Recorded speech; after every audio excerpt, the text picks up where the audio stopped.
युगवती शिक्षक प्रशिक्षण महाविद्यालय की ऑनलाइन क्लासेस जारी हैं। कल हमने डीएलएड प्रथम वर्ष के बाल्यावस्था का विकास देखा था। बाल्यावस्था में जो मोस्ट चीज़ें थी वो सारी चीज़ों का हमने अध्ययन किया था कि बाल्यावस्था क्या है। शैशव अवस्था के आगे की अवस्था को बाल्यावस्था कहते हैं। इस अवस्था का समय जो अवधि है वो 6 से 12 वर्ष है। जो 6 से 12 वर्ष के अंदर बच्चे में जो परिवर्तन होते हैं, जो विकास होते हैं, वो जो चीज़ें सीखता है और किशोर अवस्था की ओर बढ़ता है, वह अवस्था बाल्यावस्था की। क्योंकि बाल्यावस्था में बच्चे की अधिकतर चीज़ों का विकास हो चुका होता है, उसमें समझ विकसित हो चुकी होती है, वो अच्छे बुरे को पहचानने लगता है। ये सारी चीज़ों का हमने अध्ययन किया था। और ये भी इसके साथ में हमने ये भी देखा था कि बाल्यावस्था जो है वो एक अनोखा काल बना है। अनोखा काल इसलिए कि वो हर चीज़ों को समझने लग जाता है, व्यवहार को समझने लगता है, सारी चीज़ें समझता है, सीखने लगता है। उनको ये सिखाते हैं तो कई पंक्तियाँ सीख जाता है, उनको रिपीट भी कर देता है और बोल भी देता है। तो ये सारी चीज़ का अध्ययन किया था। इसी के साथ में हमने शारीरिक विकास को देखा था। तो शारीरिक विकास में हमने भार, हड्डियाँ, दांत, अन्य इन सारी चीज़ों को हमने देख लिया था। तो इसी के साथ में हमने ये भी देखा था कि जो शारीरिक विकास था, तो शारीरिक विकास में हमने 4 पॉइंट देखे थे। तो आज हम जो देखेंगे वो है पहले तो फिजिकल, ये कल हो गया है। मेंटल यानी मानसिक, सोशल, सामाजिक, कैरेक्टर, चारित्रिक और लैंग्वेज, तो भाषा। तो आज हम इन 5 को देखेंगे। शैशव अवस्था में भी हमने 5 विकास को देखा था और समझा था और 5 हमने पढ़ लिए थे। इसी प्रकार से बाल्यावस्था के लिए 5 भाग है, तो इसमें हमने भार और लंबाई देखी थी। तो इस वाले पॉइंट में हमने ये देखा था कि इसमें 9 से 10 साल में बालक की लंबाई अधिक होती है। किससे? बालिका से। तो बालिका से अधिक लंबाई होती है कब? 9 से 10 साल में। और 10 साल के बाद बालिकाओं की लंबाई अधिक होती है। और ये लंबाई में और भार में ये था कि इसमें उतार चढ़ाव दोनों में, बालक और बालिकाओं में बना रहता है। इसी के साथ में हड्डियां एवं दांत। तो दांत इसमें क्या होता है? 6 से 12 साल में बच्चे के दांत होने लगते हैं और 12 साल में स्थायी दांत भी आने लगते हैं। ठीक है। इसी के साथ में हड्डियां जो थी वो 350 थी कि इसमें 350 हो जाती है। इसी प्रकार सिर एवं मस्तिष्क का भाग, तो सिर और मस्तिष्क का भाग शरीर के 95% का, बाद में 90%। ये हमने पढ़ लिया था, इतना अभी हम कर चुके हैं। इसी के साथ में अन्य अंग की दांत होना, उसमें और अंगों का विकास होना, सारी चीज इसके अंदर थी कि बच्चे में कैसे क्या होता है।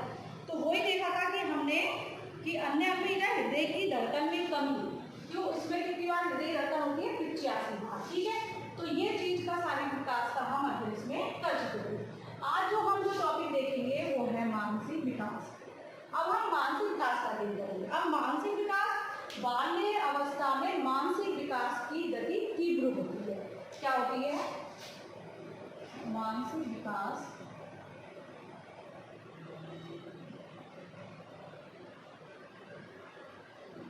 गति तीव्र होती है।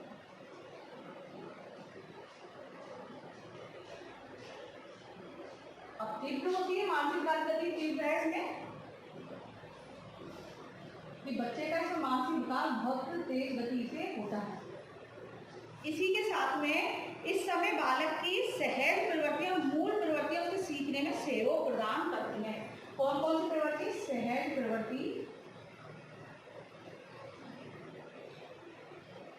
और मूल प्रवृत्तियां।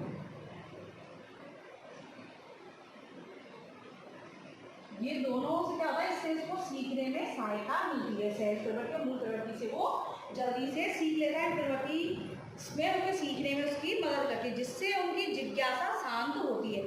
उसमें रुचि, चिंतन, स्मरण, निर्णय एवं समस्या समाधान आदि का भी विकास हो जाता है। प्रवृत्ति बोलने के बाद रुचि, चिंतन, विचार, तर्क, सारी चीज इसी प्रवृत्ति के कारण वो सीख जाते हैं और समझने लगते हैं और अपनी जिज्ञासाओं का शांत करने लगते हैं। इसी प्रकार से क्रो एंड क्रो ने लिखा है कि जब बालक लगभग 6 वर्ष का हो जाता है तब उसकी मानसिक शक्ति और योग्यता का पूर्ण विकास हो जाता है। क्रो और क्रो ने क्या लिखा है कि बालक का 6 वर्ष तक मानसिक विकास हो जाता है। मानसिक योग्यता और उसके अनुसार वो सीखने लगता है और इन सभी चीजों का विकास हो जाता है। ठीक है। कि जब बालक लगभग 6 वर्ष का हो जाता है तब उसकी मानसिक शक्ति और योग्यता का पूर्ण विकास हो जाता है। अतः बाल्यावस्था में मानसिक विकास किस प्रकार से होता है, इन चीजों का हम अध्ययन करते हैं। ठीक है। बाल्यावस्था के प्रारंभिक वर्षों में बालक में मातृभाषा के स्वर व्यंजन और गिनती को वो सीख जाता है। ठीक है, मातृ भाषा को वो स्वर व्यंजन इनको वो सीख जाता है। इसी के साथ में कि अपने शरीर के अंगों को बताना। इसी प्रकार से हम देख रहे हैं कि बालक जो होता है बाल्यावस्था के प्रारंभिक वर्षों में क्या सीख जाता है, मातृभाषा। मतलब प्रारंभिक जो वर्ष है उसके 6, 7, 8 वो मातृभाषा को सीख जाता है, समझ जाता है। ठीक है, स्वर व्यंजन यानी स्वर व्यंजन यानी अपन सिखाते हैं ना, आसे लाल आसे आम की मात्रा कौन सी है कौन सी नहीं है, स्वर और व्यंजन दोनों में अंतर समझने लगता है। इसी प्रकार से वो गिनती सीख जाता है 6 से 12 वर्ष में। और शरीर के अंगों के बारे में पूछोगे तो वो आपको बता देगा, जो भी भाषा में होगी वो बता देगा। उसको याद कराओगे, रटने और ढंग करने की शक्ति होती है ना, कि बच्चे को याद कराया, उसको याद हो गया, उसको रटाया, उसको रट लिया। उसमें जैसे कहानियाँ सुनाते हैं तो बच्चा कहानी बोलने लगता है और वो उसको वापस पूछते हैं तो वो सुना भी देता है। ठीक है, और वस्तुओं में अंतर करना सीख जाता है। तो मैंने छोटे में लिख दिया है गिनती वस्तुओं में अंतर, यानी वस्तुओं में अंतर करना सीख जाता है कि पानी क्या है, दूध क्या है, इनको समझने लग जाता है। ठीक है, इसका उपयोग क्या है, इसका उपयोग क्या है, तो इन सारी चीज़ों को भी समझ जाता है, वस्तुओं में अंतर करने लगता है कि अच्छा और बुरा क्या है। इसी प्रकार से जो दूसरा है बाल्यावस्था में बालक में रटन में घ्राण शक्ति का भी विकास होता है। रटने और उसको रट लेगा, याद कर लेगा, यानी घ्राण यानी विचार में मन में बिठाने का कार्य करता है मस्तिष्क में। मस्तिष्क का प्रयोग करता है, ये सारी क्रिया मस्तिष्क की है। यानी मानसिक विकास बालक का, कि इसमें ये चीज़ समझ लेगी मानसिक विकास गति तीव्र होती है। अब तीव्र होती है क्योंकि बच्चा समझने लग गया है, अच्छा बुरा जानने लग गया है, पढ़ने लग गया है, स्वर व्यंजन में अंतर समझ लेता है, अपनी माता की भाषा को समझ लेता है, तो और वस्तुओं में अंतर जानने लगता है। तो ये सारी चीज़ होती है। और साथ में ही बालक क्या करता है, दिन, तारीख और सिक्के यानी पैसे, रुपए, पैसों को भी समझने लगता है, गिनने लग जाता है कि 1 रुपया है, 2 रुपया है, 5 है, कि 10 रुपये है। तो बच्चा इनको भी जानने लगता है, छोटी मोटी चीज़ों को खरीद के भी ला सकता है। तो ये सारी चीज़ है, दिन तारीख के बारे में जानने लगता है कि दिन क्या है, तारीख क्या है, चीज़ भी समझ जाता है। इसी प्रकार से अगर बालक को अगर कोई कहानी सुनाई रहे, माता के द्वारा सुनाई हुई, अध्यापक के द्वारा, तो विद्यालय जाने लग जाता है। इसी के साथ में जो कहानी सुनाई जाती है तो 3 मिनट में तो 60 से 70 शब्दों तक वो सीख जाता है और उसको सुना सकता है, इतनी उसकी ग्रहण शक्ति हो जाती है। इसी प्रकार से वो अपनी जिज्ञासा, तर्क, निरीक्षण ये खुद स्वयं भी कर सकता है, सुनकर करना सीख जाता है। और उसकी जिज्ञासा इतनी वो होती है इसमें वो हर चीज़ को जानने की इच्छा व्यक्त करता है और वो जानना चाहता है। तो ये विकास अपना क्या हो गया, मानसिक विकास। इसमें बच्चे का क्या होता है, इसमें मानसिक विकास की जो गति है वो बड़ी तीव्र होती है, इसमें बाल्यावस्था में। इसी के साथ में वो जो विकास होता है उसका सहज प्रवृत्ति और मूल प्रवृत्ति दोनों प्रवृत्तियों को वो समझने लगता है कि प्रवृत्तियाँ क्या हैं, और तो ये प्रवृत्तियाँ जो हैं वो उसको सीखने में बहुत ज़्यादा सहयोग करती है, जिससे उसका विकास अच्छे से होता है और वो उसकी जिज्ञासा भी शांत हो जाती है इससे। ठीक है, अगला हमें जो पढ़ने पड़ा है, वस्तुओं में अंतर कर लेता है, वस्तुओं में जानता है कि वस्तुओं में कौन सी क्या है, क्या नहीं है, कौन सी नुकसानदायक है, कौन सी सही है, इन चीज़ों को भी वो पहचान जाता है। तो ये अपना हो गया मानसिक विकास। मतलब इसमें मानसिक बाल्यावस्था में बच्चे का 3/4 जो कहते हैं उतने भाग तक मतलब समझने लगता है और काफ़ी मानसिक विकास में हो जाता है और अपनी मानसिक चेतना को प्रकट भी कर देता है। तो ये मतलब मानसिक हो गया, शारीरिक देख लिया, मानसिक हो गया। इसी के साथ में जो अगला पंक्ति है वो है सामाजिक विकास।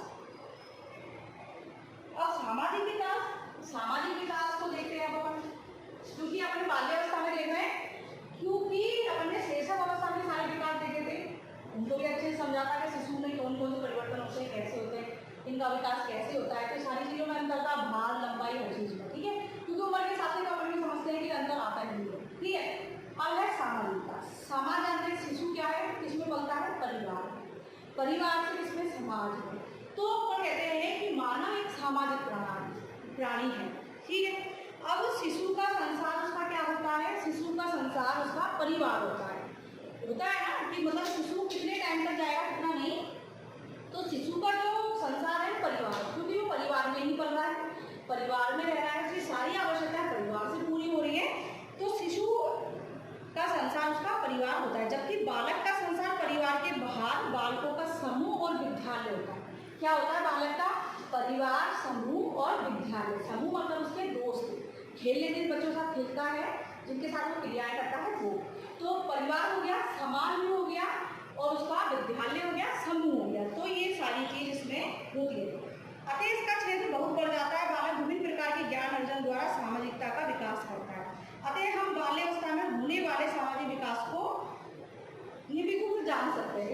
फिर से देख सकते हैं कि पहले बच्चे में क्या होगा, अगर सामाजिक विकास है सामाजिक भावना जरूर आएगी। भावना, अब सामाजिक भावना यानी आज्ञाकारिता, व्यवहारिक परिवर्तन। सामाजिक भावना कैसे, समाज को समझना, समाज के लोगों की भावनाओं को समझना और उस सामाजिक जागरूकता, चेतना, समाज के प्रति रुझान विशेष मात्रा में पाया जाता है। उनका सामाजिक क्षेत्र व्यापक विकसित होने लगता है। वह विद्यालय, परिवार और नए मित्र बनाने लगता है।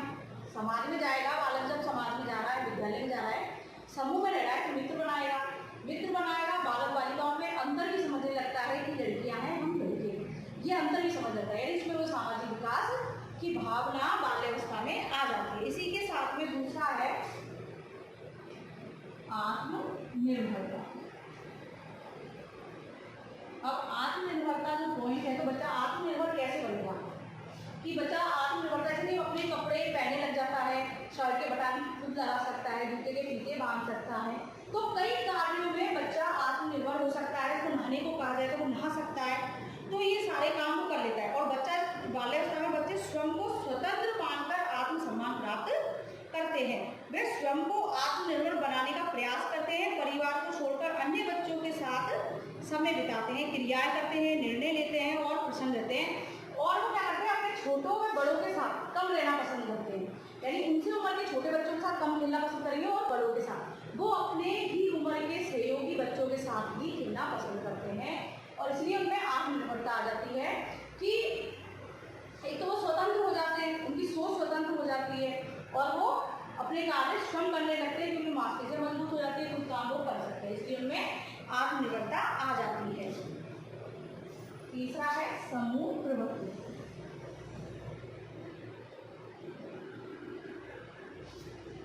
समूह प्रवृत्ति यानी समूह में रहना उसको पसंद होता है, मित्र मंडली बनाना पसंद होता है बालक को बाल्यावस्था में। तो समूह प्रवृत्ति यानी परिवार के साथ रहना, मित्रों के साथ रहना, और बालकों का समूह बना लेते हैं खेल में, सेवा में, सांस्कृतिक कार्यों में। तो बालक क्या करता है, सबसे समूह बना लेता है और अन्य समूह के स्वयं को श्रेष्ठ करने की कोशिश करता है। यदि समूह बालक तो सोचता है कि मैं बहुत बड़ा हूँ, मैं श्रेष्ठ हूँ, तो वो आत्मसम्मान की भी उसमें भावना आ जाती है और समूह प्रवृत्ति उसमें उत्पन्न हो जाती है। इसी के साथ में है चौथा है नागरिकता का विकास।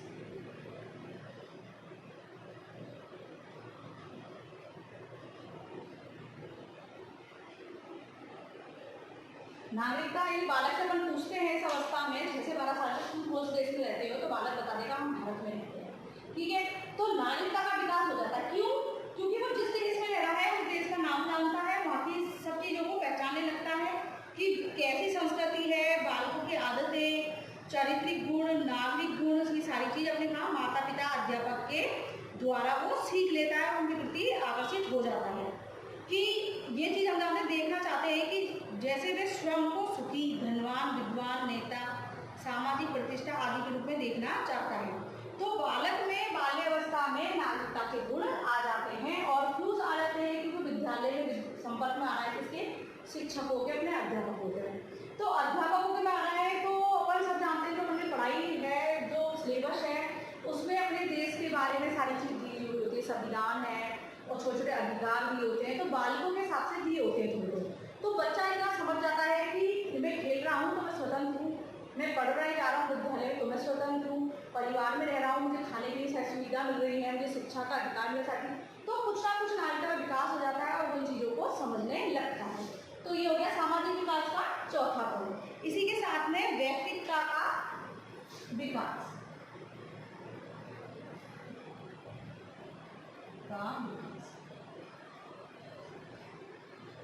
यानी व्यक्तित्व यानी व्यक्ति को समझना, यानी बाल्यावस्था में पुरुष और स्त्री के स्वभाव का विकास प्रारंभ इसी में हो जाता है। बालक अधिकांश समय बालकों के साथ व्यतीत करते हैं और बालिका बालिकाओं के साथ। तो व्यक्तित्व समझ में आती है, आदत, रुचि, मनोवृत्ति, रहन सहन आदि की भिन्नता भी दोनों में देखी जाती है, ठीक है।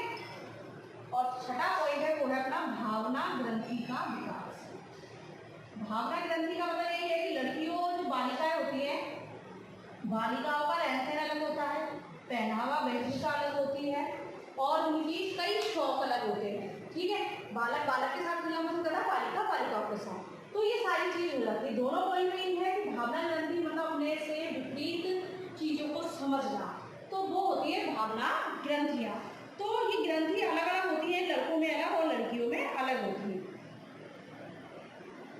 तो ये सारी चीज़ हमने देख ली कि सामाजिक विकास में कौन कौन सी पॉइंट है। सामाजिक भावना, आत्मनिर्भरता, समूह प्रवृत्ति, नागरिकता का विकास, व्यक्ति का विकास, भावना ग्रंथि विकास। तो अपन के 3 हो गए, शारीरिक हो गया, मानसिक हो गया, सामाजिक हो गया। अब इसी के साथ में हम पढ़ेंगे चारित्रिक विकास। अब चरित्र का विकास कैसे होगा, ये सारी चीजों का हम अध्ययन अब करते हैं। तो चरित्र का विकास में पहला जो बनता है उसको हम देते हैं पहले चारित्रिक विकास कैसे होगा। तो कैसे होगा, उसका व्यवहार, उसकी आदत, ये सारी चीज इसमें आती है। यानी बच्चा बाल्यावस्था को अधिक सीखने की क्षमता वाली अवस्था कहते हैं। कौन सी? अधिक सीखना। बच्चा इसमें अधिक से अधिक सीखता है और उसके अंदर जिज्ञासा उसके शांत नहीं होती है और सीखने की प्रवृत्ति उसमें रहती है। तो अधिक सीखने की क्षमता वाली अवस्था बताते हैं। इस अवस्था में चारित्रिक विकास में स्थायित्व प्राप्त होता है। 6, 7 एवं 8 वर्ष के बच्चों में विवेक, न्याय, ईमानदारी, मूल्यों के प्रति निष्ठा की भावना का विकास होने लगता है। इसी प्रकार से यानी निष्ठा, ईमानदारी, ये सारी चीज़ क्या है, चरित्र में अपने में होते हैं। अपन भी जानते हैं कि निष्ठा है, ईमानदारी है और सहयोग की भावना, ये सारी चीज़ क्या है। और व्यवहार अच्छा होना, अपना चरित्र अच्छा होना, सब इसकी विशेषता है। तो इसमें बालक में कौन सा विकास, तो अधिक सीखने की अवस्था है, तो इसलिए चरित्र विकास होता है। तो इसमें किस चीज़ का होता है, हम के भावना का विकास, हम के भाव का विकास। यानी हम कौन, हम में आ गए, यानी समूह में अपने दोस्तों में किसी भी वस्तु को बांटकर खाना, समूह में रहना, एक दूसरे की सहायता करना, सहानुभूति, भाईचारे की भावना। तो इसमें हम के भाव का विकास हो जाता है। और क्या होता है, दूसरा है न्याय एवं ईमानदारी। क्योंकि हम की भावना में यानी हम का मतलब यही है कि एक से ज़्यादा के प्रति सहानुभूति रखना, ईमानदारी रखना, उसका सहयोग करना, मित्रता रखना, सहानुभूतिपूर्ण व्यवहार करना, ईमानदारी रखना, ये सारी चीज़ हम के भाव का विकास इसमें बाल्यावस्था में बच्चे में हो जाता है। इसी प्रकार से न्याय और ईमानदारी, यानी बच्चे में न्याय करने की प्रवृत्ति आ जाती है और उसमें ईमानदारी भी रहती है। तो गलत क्या है, सही क्या है, इस चीज़ को वो समझने लग जाता है। तीसरा है आदर्श व्यक्तित्व का चुनाव।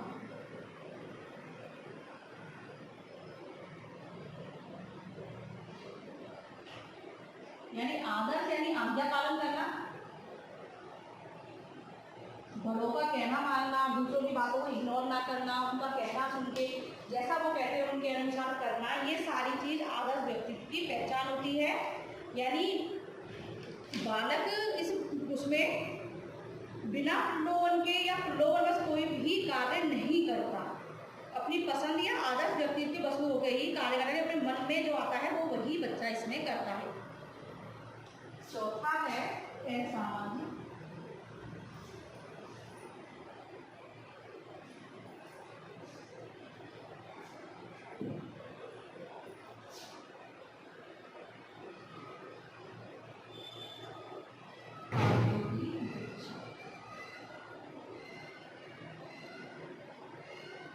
यानी गलत काम वो नहीं करना तथा उपेक्षा करता है जिसकी गलत काम होती है। यानी असामाजिक जो कार्य हैं, गलत जो उसको लगता है कि बालक बालिका अन्याय, स्वार्थ, चोरी, झूठ बोलने, कष्ट पहुंचाने, धोखा देने आदि असामाजिक कार्यों का विरोध करते हैं, वे ऐसे बच्चों की उपेक्षा करते हैं जो इन कार्यों में संलग्न रहते हैं या उनके साथी होते हैं। ये बालक आत्मबल की प्रवृत्ता के कारण करते हैं, जो भविष्य में उन्हें अच्छा नागरिक बनाता है।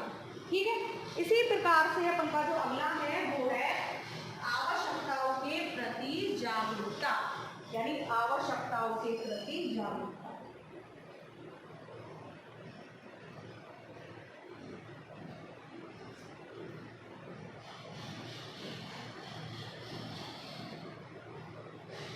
यानी जो चीज़ बच्चे को आवश्यक है उसके प्रति वो जागरूक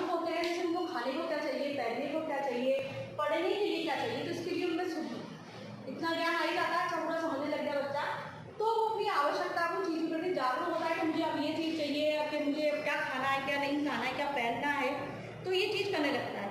और क्या होता है, बालक अपने समाज की आवश्यकताओं के प्रति जागरूक होता है और वो हट जिद करना छोड़ देता है, क्योंकि शिशु अवस्था में बच्चा जिद्दी होता है, जिद करता है, और बाल्यावस्था में जिद करना छोड़ देता है।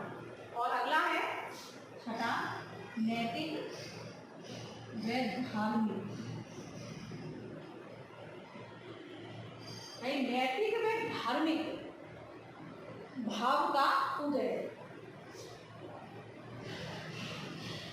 बच्चे की बाल्यावस्था में अपनी नैतिक कैसा व्यवहार करना है, कैसा नहीं करना, समाज में कैसे रहना है, परिवार में कैसे रहना है, भाई बहनों में कैसे रहना है, तो वो व्यवहार करना सीख जाता है। और धार्मिक ज्ञान भी उसमें आ जाता है कि धर्म क्या है क्या नहीं है, ये सारी चीज़ों को भी वो इसमें समझने लगता है, चरित्र में उसकी ये चीज़ें आ जाती हैं।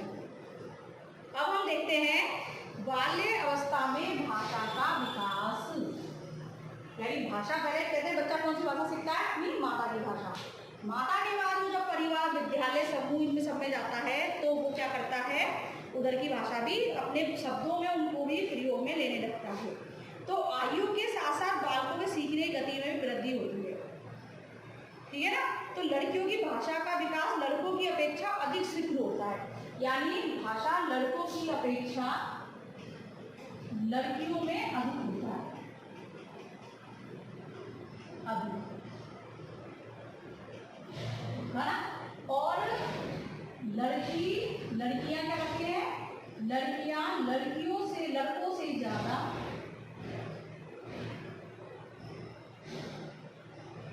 शब्दों का प्रयोग करती है,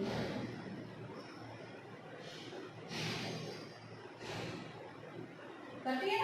ये लड़के क्या कम बोलने वाले होते हैं, बाल्यावस्था में लड़कियां ज्यादा बोलती हैं, लड़कियों का जो शब्दों का समूह होता है वो अधिक होता है, ठीक है। तो भाषा का विकास लड़कों की अपेक्षा लड़कियों में अधिक होता है, ठीक है। और यही चीज है कि 4 से 10 वर्ष तक बच्चों में कितने 117 बालकों में, ये चीज समझ गए होंगे कि लड़के और लड़कियों में कितना अंतर, लड़के कम बोलते हैं, लड़कियां ज्यादा बोलती हैं, शब्दों का समूह लड़कियों के पास ज्यादा होता है और अपनी बातों को अच्छे से प्रस्तुत कर सकती है बाकी लड़कों की अपेक्षा, यानी लड़कियां अपने कुशल होती हैं बोलने में, बात का ढंग अच्छे से प्रस्तुत कर सकती है। इसी प्रकार से जो 6 वर्ष का है तो उनके शब्दों का हो जाता है 14,700, यानी अपन ने 5 साल तक पढ़ा था, 5 वर्ष तक, तो उसमें शब्दों का कितना हो था कि 9600 शब्द तक, इसमें हो गया 1400 से 700 तक। इसी प्रकार से 7 साल में 21 से 200, 7 में कितना होता है 21 से 200, 8 में होता है 26 से 2600 के आसपास, है ना। 8 साल में 2600 से इसके आसपास होता है, 309 हो सकता है, कितना भी, यानी 309 कर सकते हैं। इसी प्रकार 10 में हो जाएगा तो 10 में 31,200। फिर इसके बाद पूरा जो भाषा शब्दों का उच्चारण, शब्द समझने क्षमता है इसमें अधिक से अधिक होती है, ठीक है। इसी प्रकार से हमने ये विकास देख लिए, समझ लिया हमने कि कौन कौन से विकास कैसे कैसे होते हैं। इसी प्रकार से भाषा के विकास में समुदाय, विद्यालय, परिवार, सामाजिक परिस्थिति आदि का प्रभाव पड़ता है। वस्तु को देखकर उसका ज्ञान बालक को हो जाता है, अभिव्यक्ति करने लग जाता है, मूर्त अमूर्त चीज़ों की वो समझने लगता है कि दिखाई देने वाली चीज़ कौन सी है, दिखाई देने वाली नहीं कोई चीज़ कौन सी नहीं है, ये सारी चीज़ों को समझने लगता है। भाषा का विकास कहाँ से होगा, उसका परिवार, विद्यालय, समाज, सबसे उसका विकास हो जाता है। और लड़कों की अपेक्षा लड़कियों का अधिक होता है, और लड़कियां अपनी बात को स्पष्ट करने में ज़्यादा कुशल होती हैं, बाकी लड़के अपनी भाषा को प्रकट करने में कम होते हैं। इसमें 6 से 12 वर्ष की उम्र में ये, यानी लड़कियों का ये चीज़ सारी है। तो आपने सारी चीज़ देख ली कि बाल्यावस्था में शारीरिक विकास में क्या परिवर्तन हुए, मानसिक में क्या हुए, सामाजिक में क्या हुए, और चारित्रिक में और भाषा में। अगर आपको किसी भी चीज़ में प्रॉब्लम लगती है, कोई चीज़ वो समझ में नहीं आ रही है, तो आप उस चीज़ को पूछ सकते हो, ठीक है, कमेंट्स कर सकते हो और पूछ सकते हो, ठीक है। इसी के बाद हमने शिशुअवस्था पढ़ी, बाल्यावस्था पढ़ी, वो पहले जन्म से 5 वर्ष की, और ये जो अपन की थी ये 6 से 12 वर्ष की, इसको अल्पा काल भी कहा जाता है। और शिशुअवस्था में कहा है कि बालक 4 से 5 वर्ष में पढ़ाई नहीं खाता, तो जो बनना चाहता है वो उसमें बन जाता है और सीख लेता है, वो अपने भविष्य का निर्माण उसमें करने लगता है। ये सारी चीज़ देखी थी। और इस अवस्था को प्रतिद्वंदात्मक अवस्था भी कहा गया था, कल हमने काफ़ी चीज़ें देखी थी मोस्ट इसमें, ठीक है। इसी प्रकार से आज का जो हमारा टॉपिक है यही